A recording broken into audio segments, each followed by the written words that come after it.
مسند حاکم میں روایت کو نقل کیا گیا کہ تاجدار کائنات صلی اللہ علیہ وسلم نے حضرت فضل بن عباس کے گلے سے تمیمہ کو کاٹ دیا، جو تعویذ ان کے گلے میں لٹکا ہوا تھا اس کو کاٹ دیا۔ امام ابو داؤد نے سنن ابو داؤد کتاب الطب میں باقاعدہ ایک چیپٹر قائم کیا ہے اور باب کا نام رکھا ہے باب فی تعلیق التمائم، یعنی تعویذ لگانے کا بیان ہے۔ اور روایت جو پہلی نقل کرتے ہیں حضرت عبداللہ بن عمر رضی اللہ تعالی عنہ کی ہے، سمیت رسول اللہ صلی اللہ علیہ وسلم ان الرقا والتمائم والتولى شرک۔ آقا علیہ السلام سے سنا انہوں نے، آقا علیہ السلام نے ارشاد فرمایا بے شک جادو، تعویذ گنڈا اور ٹوٹکا، بیوی جو ہے وہ چاہتی ہے کہ خاوند مجھ سے جو ہے وہ محبت کرے اور اس کے لیے جو وہ جادو کرائے، اس کو ٹوٹکا کہتے ہیں۔ حضور علیہ السلام نے ارشاد فرمایا کہ یہ شرک ہے۔ یہ کیا ہے؟ شرک ہے۔ حضرت عقبہ بن عامر رضی اللہ تعالی عنہ روایت کرتے ہیں کہ میں نے تاجدار کائنات صلی اللہ علیہ وسلم کو فرماتے ہوئے سنا، جس شخص نے تمیمہ یعنی تعویذ کو گلے میں لٹکایا اللہ اس کے مقصد کو پورا نہ کرے، اور جس نے سیپی کو لٹکایا، سیشل ہے، اللہ اس کی حفاظت نہ کرے، اللہ اس کی حفاظت نہ کرے۔ یہ روایات مسند احمد بن حنبل، مسند ابو یعلا، معجم الکبیر اور مجمع الزوائد میں نقل کی تھی۔ اب آپ کے ذہن میں سوال ہوگا کہ پھر جائز تعویذ کون سا ہے جو ہم گلے میں ڈالتے ہیں؟ تو اب اس کو سمجھیے گا کہ دو اقسام ہیں۔ کچھ تعویذات جو ہے وہ ممنوع ہیں، وہ آپ گلے میں نہیں ڈال سکتے، اور کچھ تعویذات جو ہے وہ آپ جس کی شرع نے آپ کو اجازت دی ہے۔ یاد رکھیں شریعت کی تلوار ہمیشہ جو ہے وہ لٹکتی رہے گی۔ شرع نے جس کی اجازت دی ہے وہ بطور تعویذ جو ہے وہ آپ گلے میں ڈال سکتے ہیں۔ میں پہلی دلیل دے رہا ہوں امام بہقی کی۔ امام بہقی فرماتے ہیں، اور اس روایت کو سنن الکبریٰ میں نقل کیا گیا، اور یہی اہل سنت و جماعت کا عقیدہ ہے۔ آپ فرماتے ہیں کہ احادیث مبارکہ میں جن تمائم یعنی تعویذات کو شرک فرمایا ہے، اور جن تعویذات کو لٹکانے والوں کا یہ اعتقاد ہوا، ہم آگے فرماتے ہیں کہ وہ شرک ہوں گے کہ وہ یہ اعتقاد اور عقیدہ رکھتے ہوں کہ اس تعویذ نے ہی مجھے جو ہے وہ مکمل عافیت اور حفاظت میں رکھا ہوا ہے، اب مجھے کوئی نقصان نہیں پہنچا سکتا۔ اور اسی طرح بیماری کا مکمل زوال یعنی اسی تعویذ کی وجہ سے جو میں نے گلے میں لٹکایا ہوا ہے، یہی تعویذ مجھے شفا دینے والا اور کوئی شفا دینے والا نہیں ہے۔ یہ زمانہ جاہلیت میں مشرکین کا عقیدہ تھا۔ دیکھیں کیسے واضح فرما رہے ہیں۔ امام بہقی فرماتے ہیں کہ جس نے اللہ تبارک و تعالیٰ کے ذکر سے برکت حاصل کرنے کے لیے تعویذ کو لٹکایا، اور اس کا یہ اعتقاد ہو، یہ عقیدہ ہو کہ مصیبت ڈالنے والا اللہ تبارک و تعالیٰ ہے اور ہر مرض کو دور کرنے والا اللہ تبارک و تعالیٰ ہے، تو پھر تعویذ کو لٹکانے میں کوئی حرج نہیں۔ اور آگے امام بہقی فرماتے ہیں کہ حضرت عبداللہ ابن مسعود کی روایت جو میں نے آغاز خطاب میں نقل کی ہے، فرماتے ہیں کہ جس روایت میں نقل کیا کہ دم، تعویذ، گنڈا، جادو اور شرک ہے، آپ فرماتے ہیں کہ وہ دم اور تعویذ وغیرہ شرک ہے جو عربی زبان میں نہ ہو اور ان کے میننگز معنی معلوم نہ ہو۔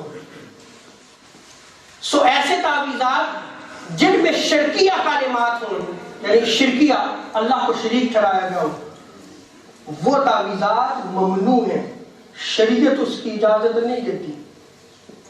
ابن محمد الخطابی الشافعی جن کا وصال 388 ہجری میں ہوا۔ آپ فرماتے ہیں کہ جس حدیث مبارکہ میں سیپیاں تعویذ لٹکانے سے منع کیا گیا ہے، اس سے ہرگز یہ مراد نہیں ہے کہ قرآن مجید سے برکت حاصل نہ کی جائے، یا شفا حاصل کرنے کے لیے قرآن مجید کی آیات کے جو تعویذات ہوتے ہیں وہ گلے میں نہ لٹکائے جائے، اس سے ہرگز یہ مراد نہیں ہے۔ کیونکہ جب آپ آیت لکھتے ہیں تو وہ اللہ کا کلام ہے یا نہیں ہے؟ اللہ کا کلام ہے نا۔ فرماتے ہیں کہ وہ اللہ کا کلام ہے، اور اس سے استعاذہ یعنی پناہ طلب کرنا اللہ سے ہی استعاذہ پناہ طلب کرنا ہے۔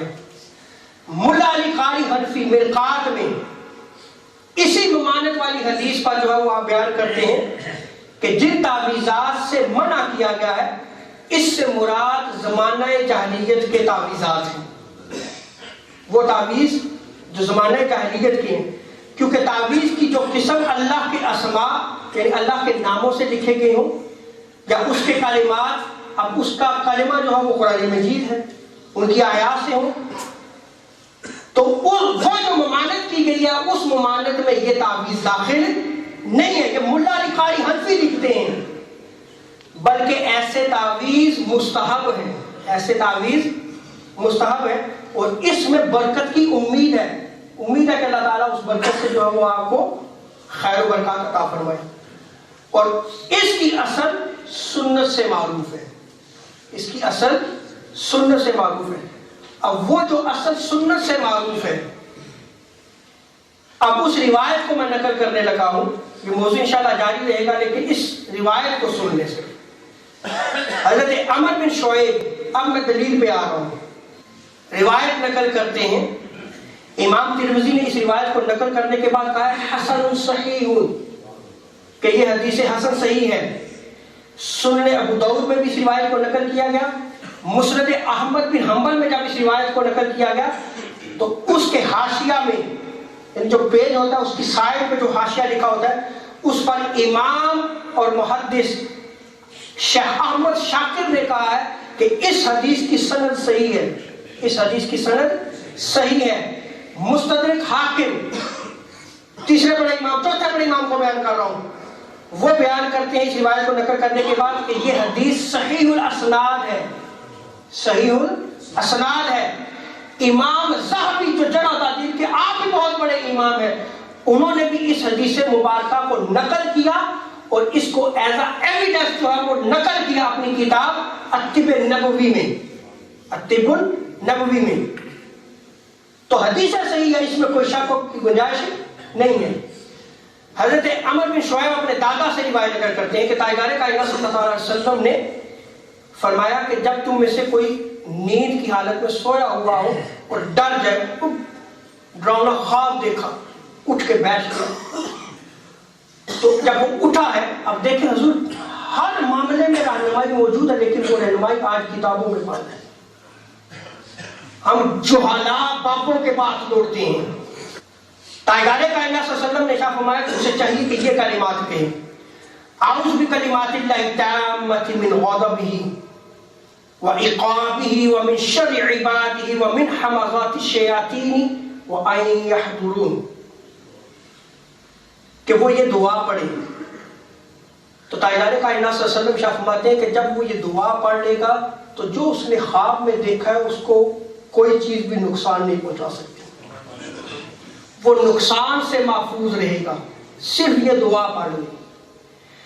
حضرت عبداللہ بن عمر رضی اللہ تعالی عنہ جو ہے وہ اپنی اولاد کو یہ کلمات سکھایا کرتے تھے، اور جو نابالغ اولاد تھی، روایت میں آتا ہے وَمَن لَمْ يَبْلُغْ مِنْهُ كَتَبَهَا، جو نابالغ اولاد ہوتی تھی ان کلمات کو لکھ لیا جاتا، وَفِي سَقٍ، اور اس کا تعویذ بنا کر ثُمَّ عَلَقَهَا فِي عُنُقِهِ، اور اس کے گلے میں جو ہے وہ ڈال دیا جاتا تھا۔